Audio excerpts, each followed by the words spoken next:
How I became a millionaire and broke 3 times by the age of 21. So, almost it right now. We're back to it. Back on the grind. About to try to make 7 figures again for the 4th time. Now, what happened the past 3 times? What did I learn? I discovered Bitcoin in 2016. Started buying, just accumulating here and there, learning about trading and all that TA and all that BS nonsense. And mind you, I was 13, 14. Learned about derivatives, started derivatives trading, came up with a strategy. It worked until it didn't, right?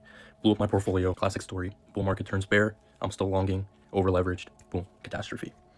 Of course, at that age, I lost out.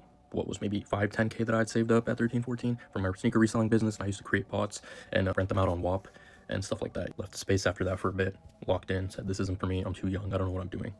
Logged out, came in the next bull cycle, started picking up a little more coding. I was going CS track at the time still, and this was right before I went to, or finished up my last 2 years at college. I think I was 17 at this time, and started coding in Solidity, made a few smart contracts on Binance Smart Chain, was really obsessed with PancakeSwap, started trading a bunch of meme coins there, and then found SafeMoon really early, ran it up 6 figs. It's on my Twitter. I don't think I have a YouTube video on it, but it's on my Twitter.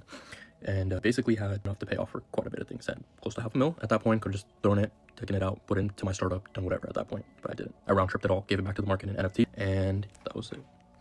Now, focused on school, focused on research, did my best. Went to UCSD, got a degree in math, computer science, business economics, did that, became a researcher, went on to grad school, was master's track, got accepted to PhD track. I turned 20, 21 at the time, and I was really excited, just wanted to do research and everything. I got real burnt out, real depressed, didn't feel like this is what I was supposed to be doing. The entrepreneur in me started coming out again, and I really had to go build and go found something. And I love doing research because it came with the skills that I had without the repercussions and the risk tolerance that I needed. But I was craving the risk again. Something was speaking to me saying that this isn't the most highest ROI upside in shortest amount of time possible you can go for right now. Go finish 4 more years, 5 more years, get your dissertation done, do this, do that, you know what I mean? Started trying to develop algorithms for Solana, building trading bots, saw there was a lot of volume being traded in the markets, saw that there was an opportunity, a little bit of a gap in the market, and started becoming more on the developer side of things. So when I started trading, some of my things went well, others didn't go too good. I blew up the port a few times. I was badly in debt from doing this.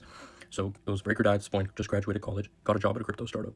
That crypto startup ended up taking off, gave me notoriety for doing that, and helping build one of the biggest projects on Solana at the time.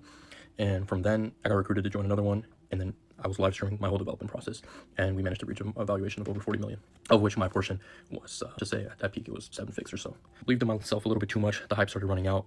There was a big gap between actual product market fit and the valuation of the company fully pre-product, and when the product iterations do come out, it's not reflected in the price. Volume started flowing elsewhere, market started dying, Trump came into power, and the entire AI sector on Solana as a whole was ultimately mostly wiped out, as well as my allocation and my, at that point, because I didn't stable out. Fast forward to now, doing that startup, not going TGE route, full on, been building stuff, did a few other projects as well. Some of them took off, did pretty well. Some of the technologies can be used in the future for some things. But now, next thing I'm shooting for is a large pre-seed round, eventually going Series A all the way down the line. And yeah, that's where I'm at right now. That's the next path for me to get the next 7 figs again.